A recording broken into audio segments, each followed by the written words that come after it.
Hello StarCraft fans, this is Falcon Paladin coming to you with yet another daily Legacy of the Void upload. This is a game between MaNa and Jona on Prion Terraces. In the bottom right of Prion Terraces, we have the red Protoss player representing Team Liquid. It is MaNa. And in the top left of Prion Terraces, we have the blue Zerg player from MCon Esports. It is Jona. So I believe this is from Nation Wars. It was found on lotv.spawningtool.com by my screener Dominique, who goes through all those replays and finds the very, very best ones for me. I appreciate the work that he does, and all of you should as well. So here it is, Liquid MaNa versus Jona. Jona not as well known of a player as MaNa is, but again, a very solid Zerg player in his own right. If you look at his Liquipedia page, he does have several excellent finishes here within the last couple of years. Again, he's not exactly a super duper high level, top tournament winning type guy, but you know what? MaNa is also not necessarily there either, so should be a pretty good PvZ here on Prion Terraces. I've heard a lot of players say this is a very Zerg friendly map. However, Jona is not going for the early hatch at this gold base or this gold base, which is usually what makes Zerg players so good. Instead, he's going for a pool first into 6 lings. Was that a 16 pool? That might very well have been a 16 pool from Jona, which again is about as early as you can get it here in Legacy of the Void, because you start with that early worker count of 14 workers. Is it 14 or 15? I think it's 14. Either way, the probe scouting by MaNa is going to tell him exactly what's going on. He sees the number of lings here at the 1 minute and 33 second mark. He is going for a nexus of his own. It's a gateway expand. It's nothing too greedy, but immediately he throws down a second gateway here, and he's going to try to get a zealot out before these lings show up. That's going to be so imperative for him. He's probably going to have to cancel the gateway, but he'll probably use this as bait for the lings to try to focus this down before getting inside the main base. So here comes the gateway, and here comes the zealot immediately being chrono boost. Another cybernetics core holding line as well. The probe holding down this tiny area, hoping the lings will not be able to get through and kill him, but here come the lings. Immediately getting us around on this nexus. MaNa has to decide, does he want to cancel or not?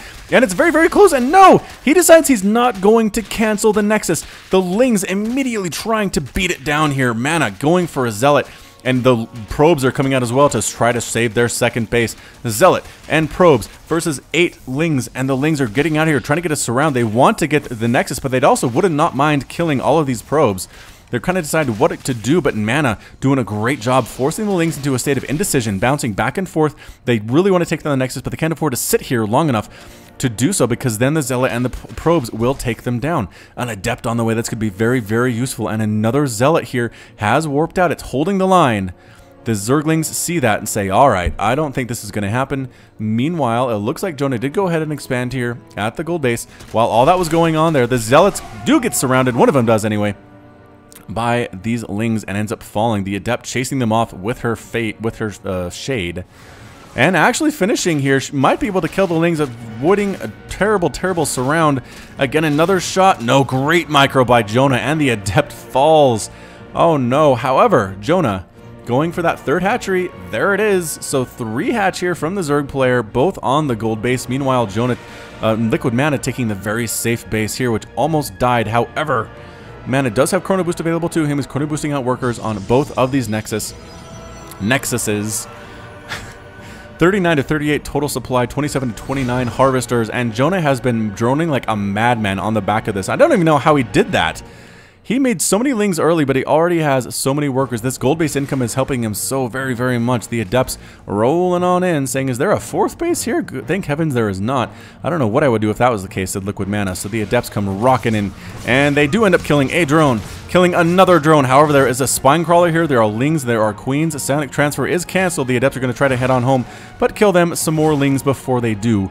So get off my tail there, you meanies. More lings popping that out, and some queen attacks. Lings do well against adepts if they outnumber them severely. However, in this case, they do not. Another spine crawler in this area too. Almost going to kill that adept, and it does! It reaches clear across the hatchery to kill that adept. This adept has a single kill. Might be able to kill that ling, and yes, does kill the ling. Makes it out of there with 12 hit points remaining. The second adept that was heading on up decides to retreat, but more adept reinforcements are coming to join their sisters.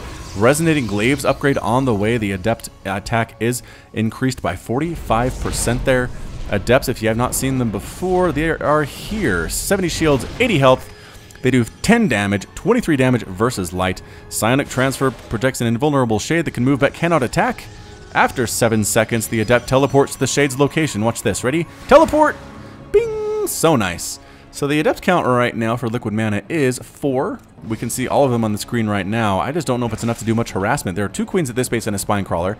There is a queen here. No spine crawler, though. This might be the best place to attack. Getting a free creep tumor is always nice to slow down that creep spread. Fantastic play there by MaNa. He does have another Nexus coming up as well. The Adepts are trying to kill this queen. They should be able to do it. Instead, they're going after drones, avoiding a full surround. Psionic transferring to the backside there. Kind of fun, losing 1 Adept to those queens. A lair on the way for Jona. MaNa getting a Warp Prism as well, planning for some more special tactics and some more aggression on his end. Psionic Transfer canceled once again. The Adepts want to escape with their lives because, again, more and more Lings are on the way.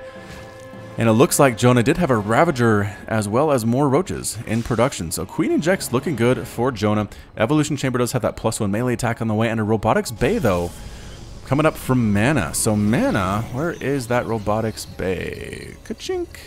There it is. Right over here in the natural base. Kind of hidden from scouting Overlords. Hard for an Overlord to get there, but regardless, MaNa hasn't managed to avoid any more harassment by keeping the pressure on the Zerg player, forcing out Lings using those Adepts.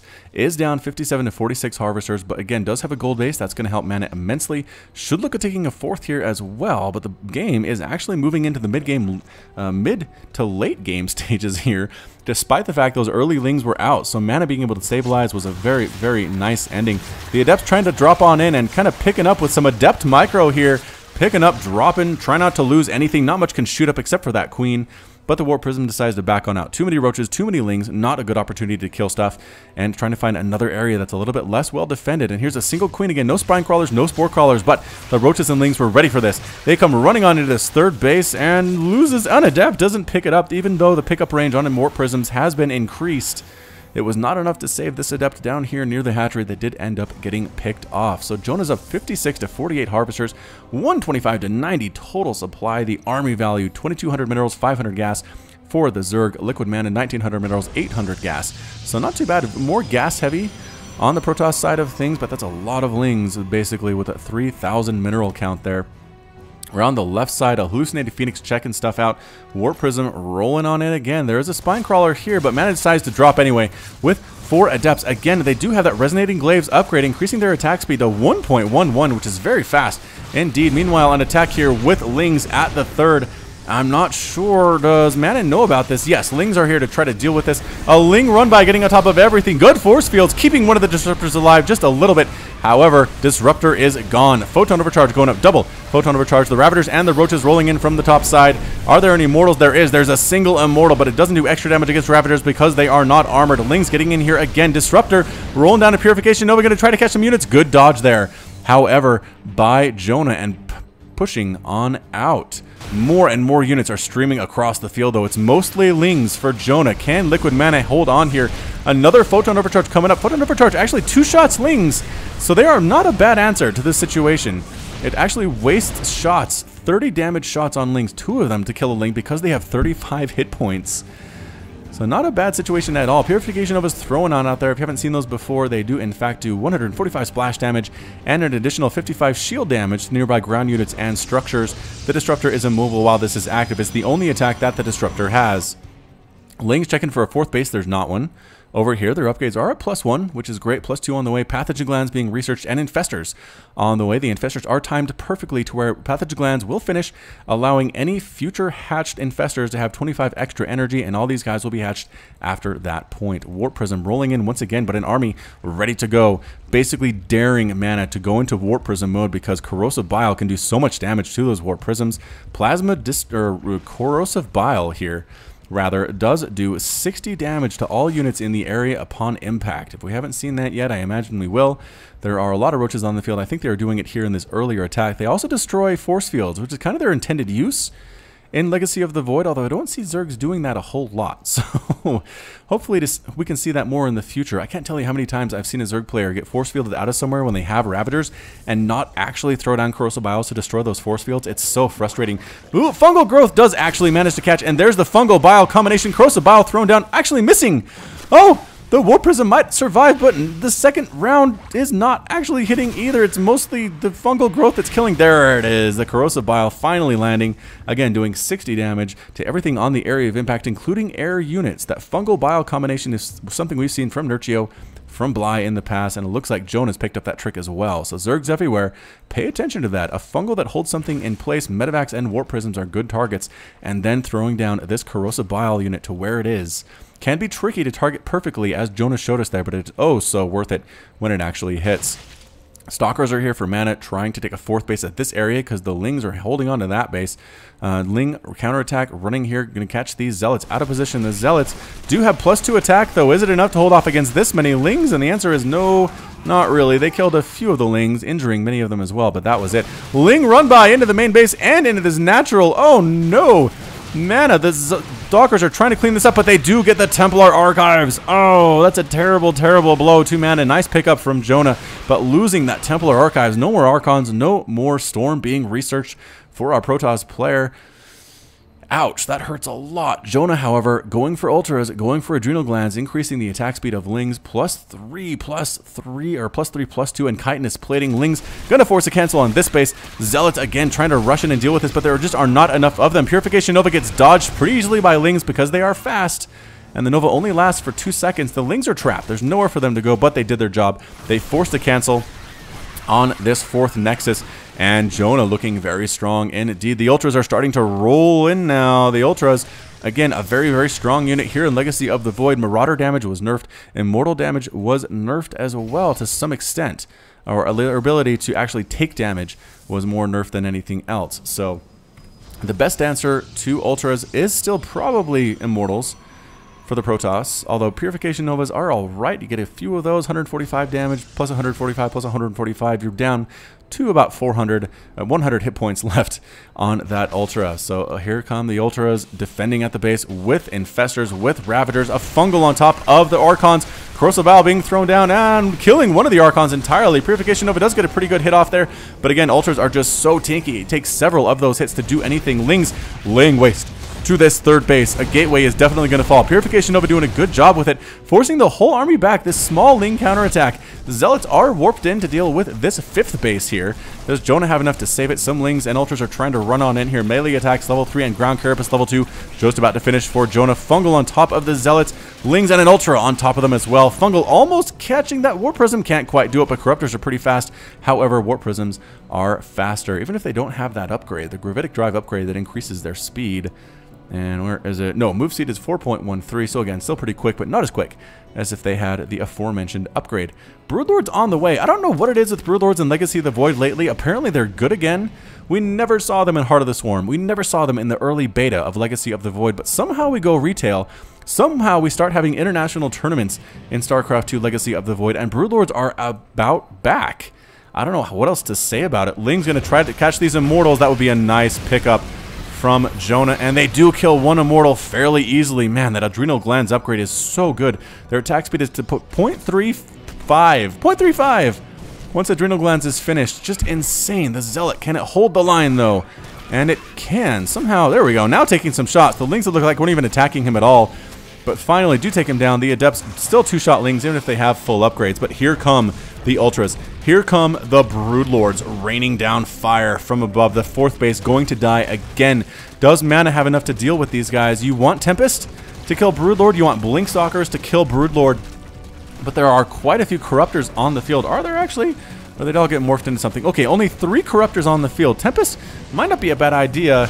Purification Nova does take down a Ravager there, again weakening the Ultras, but the Ultra count is so darn big, and they also have 7 total armor. 7 armor, 4 more Corruptors on the way.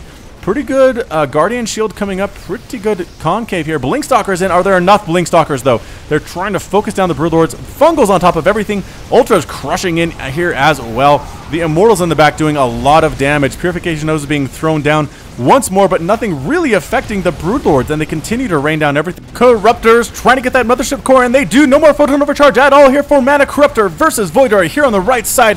Disruptors are falling to Broodlings, and actually Voidor is doing a pretty good job against those Corruptors, however, forced to retreat. Another Ultra falls on the ground. Infested Terrans being thrown down as well. The army in full retreat here for MaNa, trying to stand in and fight, but the Disruptors absolutely dying to everything here, including Lings, including Broodlings. A single Void Ray holding his own does end up exploding. Archon on the ground as well. Double Purification Nova trying to kill everything, but no, the Disruptors falling instead. MaNa, what does he have left? That's it, a GG from MaNa. MaNa's defeated, Jona's victorious, and MaNa has left the game. Well, there you have it. Another amazing PvZ here. Thanks again to Dominique for finding this for me on lotv.spawningtool.com. Go ahead and check that out as well if you have any interest in finding build orders and things from replays that you can get. And yeah, that's it. So 2 Zerg wins on 2 ZVPs today. I promise I did not plan it this way. I looked for ZVPs, I looked for ZVTs that were good and recommended to me. I did not expect to see 2 Zerg wins. I honestly thought that Liquid MaNa had the edge here, but Jona playing very well. That early harassment that he didn't really do a whole lot of damage, but he double expanded behind it at the gold bases, and it paid off in the long run. I honestly, even as a Zerg player, I can kind of see why Protoss complain about this map, just for balance purposes. Having all this gold and all that extra income for Zerg in the early game really means their drone count can go through the roof. He ended with 55 harvesters. He lost 11, so he had about 66 total harvesters here. He ended up being able to afford Broodlords, Infestors, Ultras. I mean, he had so many gas-heavy units for Zerg and just really could pull it off. He even had a bit of a bank at the end, though. So well played there by Jona, well played by MaNa. Always a good fight from him. Really love seeing him on the channel. I know a lot of you do as well. So that's it for me. This has been Falcon Paladin with yet another daily Legacy of the Void upload. Hit that like button, hit the subscribe if you like what you saw and what you heard today. You can also visit my store. There's a link in the description. There are t-shirts you can buy. There's a new one. There's a new store that says, because why not? I did have a request for that particular shirt from a subscriber, so go ahead and put your requests for different t-shirt styles in the comments here. I'll let my t-shirt guy know, and we'll see what we can do for you. So again, that's it from me. As always, thank you so much for watching. I do appreciate your support. And until next time, you take care of yourself.